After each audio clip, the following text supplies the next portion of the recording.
2026 సంవత్సరం. రెండవ రాశి వృషభ రాశి.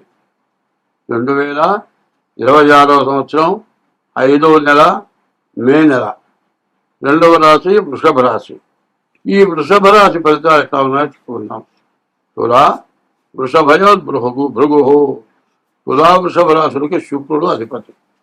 ఆ శుక్రుడు వృషభ రాశిలోనే ఉన్నాడు. శుక్రుడు అటువంటి శుక్రుడు వల్ల చాలా మంచి ఫలితాలు వస్తాయి. కాబట్టి ఈ రాశి వారికి శుక్రుడు వల్ల చాలా బాగుంది. తర్వాత గురువు ద్వితీయంలో ఉన్నాడు. ద్వితీయంలో ఉన్న గురువు ధనాధిపతి, ధనాన్ని బాగా రక్షిస్తాడు. తర్వాత ఏకాదశంలో పూజ శని ఉన్నాడు. శని నీకు ఏది కావాలని కోరుకుంటారో అన్నీ వస్తాయి. సూర్యపుత్రో యమస్య సహా. ఈ కుజుడు సూర్యుడికి పుట్టినటువంటి వాడు అంటారు. ఈ కుజుడు భూమికి సంబంధించిన వాడు. అటు సూర్యుడికి, కురిసే వర్షానికి, మరి భూమికి చాలా దగ్గర సంబంధాలు ఉన్నాయి. అందువల్ల ఏకాదశంలో ఉన్న మరి కుజుడు, ఏకాదశంలో ఉన్న శుక్రుడు, ఒకటింట ఉన్న శుక్రుడు, ఏకాదశంలో ఉన్న శని, ఏకాదశంలో ఉన్న కుజుడు, ఒకటింట ఉన్న శుక్రుడు, ద్వితీయంలో ఉన్న గురువు. మొత్తం సరిగా చెప్పాలంటే 4 గ్రహాలు. ఈ 4 గ్రహాలు కూడా చాలా బాగున్నాయి. బాగా మంచి ఫలితాన్ని ఇవ్వటానికి సిద్ధంగా ఉన్నాయి. కుజుడు వల్ల భూమి కొనుక్కుంటానికి, శని వల్ల ఆల్రౌండర్, నీకేది కావాలో అది ఇస్తాడు. అందులో చెప్పేది ఏంటంటే ఈ వృషభ రాశికి వచ్చేప్పటికల్లా శని ఏకాదశిలో ఉన్నాడు. ఒక 30 సంవత్సరాలకి శని ఏకాదశానికి వస్తాడు. ఈ ఏకాదశంలో ఉన్న శని సంవత్సరం అయిపోయింది. ఇంకా 2 సంవత్సరాలన్నర మరి ఈ వృషభ రాశికి ఏకాదశంలో శని ఉంటాడు. ఈ 2 సంవత్సరాలన్నరలో సంవత్సరం అయిపోయింది, ఇంకా సంవత్సరం ఉంది. ఈ సంవత్సరంన్నర కూడా మంచి లాభమైనటువంటి సమయం. మానవుడి జీవితంలో ఇట్లాంటి మంచి సమయం అంటూ రావటం ఓ 30 ఏళ్ళకు వస్తుంది. ఆ 30 ఏళ్ళకు వచ్చినప్పుడు మనం చాలా తొందరపడతాం. వాడు ఉన్నాడు మా ఇంటి దగ్గర వెనక పక్క, వాడు పెద్ద దొంగ. వాడు దోచుకొని రైళ్ల మీద పోతూ కూడా దోచుకుంటాడు, బంగారం కూడా దోచుకుంటాడు. వాడి కోసం పోలీసులు కాపలా కాస్తారు. వాడు వస్తున్నారు పోలీసులు అంటే ఎగిరి నీళ్ళలో దూకి చెరువులో నుంచి అవతల వెడ్డుకు వెళ్ళిపోయి వాడికి దొరకకుండా వెళ్ళిపోతాడు. అంత గట్టివాడు వాడు. మరి వాడు ఎంత దొంగతనం చేశాడో మరి వాడిని పట్టుకోవాలంటే ఒక వ్యాను పోలీసులు వచ్చినా కూడా వాడిని పట్టుకోలేరు. వాడు ఏమనుకుంటాడు, నా అంత గొప్పవాడు లేడు, నేను ఎవరికి దొరకను, నేను దోచుకొస్తా, చూడు 100 రూపాయల చుట్టి కాలుస్తున్నాను నేను.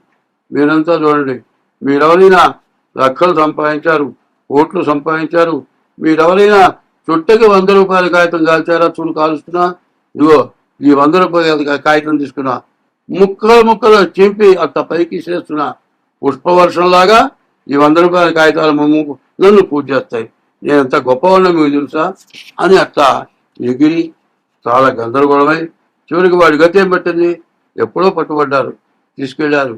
మోకాళ్ళల్లో, మోచేతుల్లో, జీలకల్లో గుజ్జుని ఉంటుంది. ఆ గుజ్జు ఎముకకి ఆనా కూడా గుజ్జు కాస్త నడవనిస్తుంది. ఆ గుజ్జు మొత్తం ఇంజక్షన్లు పెట్టి తీసేశారు. చివరికి వాడికి ఏ గతి పట్టిందంటే సంకల్లో కర్రలు వేసుకొని నడిచే పరిస్థితి వచ్చాడు. పోనీ వాడికి ఏమైనా పెద్ద వయసు వచ్చిందంటే 50 ఏళ్ళు వచ్చేవాడికి అట్లా తయారైపోయినాడు. అదే మంచిగా ఉంటే పూర్వజన్మలో కూడా మళ్ళీ వచ్చే జన్మలో వాడు నరకం, వాడు పడే బాధలు మామూలు బాధలు కావు. పూర్వజన్మలో ఏదో సుఖంగా ఉన్నావు, నీకు కావాల్సినంత తెచ్చుకోవచ్చుగా. వెళ్ళడానికి 100 తులాల బంగారం పెట్టాడు. ఉండేదేముడి ఇల్లు చిన్న పూరిల్లు, చెరువు కట్టమైన ఇల్లు, వాడి దగ్గర అంత బంగారం లేదు. ఇట్లా రకరకాలుగా సంపాదించుకొని వాడు, ఎందుకంటే శని, కుజుడు, శుక్రుడు, గురువు బాగుంటే ఎటువంటి పాప పాలన చేస్తారు. అదే పుణ్యం చేసుకోవాలంటే పుణ్యమైన పనులు సంపాదిస్తారు. పైగా రాహుకేతువులు మధ్యలో పడ్డారు. రాహుకేతువుల బలం లేదు. మరి కాలసర్ప దోషం, కొంత బాధలు బాగా ఎక్కువగా ఉంటాయి. బాధల్లో బాగా డబ్బులు వస్తాయి. కానీ ఆ వచ్చేటప్పుడు జాగ్రత్తగా నాబోటి వాళ్ళు మంచివాళ్ళు చెప్పిన విధానం ప్రకారం సంపాదన జాగ్రత్తగా చేసుకుంటూ మీ డేట్ ఆఫ్ బర్త్ చూపించుకొని తగిన శాంతి చేసుకోండి. మరి కావాలంటే మీ డేట్ ఆఫ్ బర్త్ ద్వారా చూస్తాం. అట్లా కావాలనుకుంటే మా ఫోన్ నెంబర్లు 2 ఉన్నాయి. 63006124, ఇంకోటి 7801071946. ఈ 2 నెంబర్లలో ఏ నెంబర్కైనా ఫోన్ చేసి తగిన ఫీజు చెల్లించి మీ జాతకం చెప్పించుకోండి. ఈ జాతకాల్లో డబ్బులు వచ్చినప్పుడు కూడా దుష్కార్యాలు చేస్తారు. దానివల్ల తర్వాత మీరు మీ పిల్లలు నష్టపడతారు. కాబట్టి ఇంత వివరంగా చెప్పాల్సి ఉంటుంది. కాబట్టి ఇట్లాంటి పనులు చేయకుండా జాగ్రత్త పడండి. స్వస్తి. 11వ రాశి కుంభరాశి అని చెప్పుకున్నాం. ఈ కుంభరాశికి 6 సంవత్సరాలు ఏలినాటి శని గడిచిపోయింది. ఇంకా సంవత్సరంన్నర మీనంలో ఉన్నాడు. మీనంలో ద్వితీయంలో ఉన్నటువంటి శని కుంభానికి ద్వితీయంలో ఉన్నాడు. ద్వితీయంలో ఉన్న శని ధనాధిపతి, ధనాన్ని రక్షించేవాడు. మరి కుంభంలో ఉండగా మకరంలో ఉండగా ఆస్తులు అమ్మి రూపాయికి 10 పైసలు చొప్పున ఇచ్చినా కూడా బాకీలు తీరవు. బాకీల దగ్గర మొత్తం పోతుంది. ఇప్పుడున్న పరిస్థితి నీకు డబ్బులు ఇచ్చేవాడు దొరుకుతున్నాడు, ఉద్యోగం ఉంది, మంచి ఆదాయం ఉంది. అందరూ ఆ బాధ్యతలు పీకులు ఇస్తున్నారు. తలా కాస్త ఇచ్చి అందరినీ స్వచ్ఛగొట్టుకుంటూ బాకీలు తీర్చుకుంటున్నావు. ఇంకొక సంవత్సరంన్నర నీవు ఓపిక పడితే బాకీలు మొత్తం తీరిపోతాయి. నీ అంత అదృష్టవంతుడు ఇక లేడు. 30 సంవత్సరాల్లో మరి 7 సంవత్సరాలన్నర నానా నరకం అనుభవించావు. ఇప్పుడు ఇక నుంచి సుఖం అనుభవించే రోజు వచ్చింది. కుంభరాశి అంటే ఎటువంటిదంటే కాస్త మనిషిగా పొట్టిగా కనపడతారు. కాస్త పొట్ట ఎక్కువగా ఉంటుంది. ఈ గుండెల మీద బాగా వెంట్రుకలు ఉంటాయి.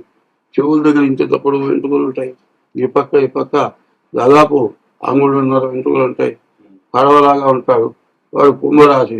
ఆ కుంభరాశి చూడగానే కళ్ళు చూస్తే ఎలా చీరలు కనపడతాయి.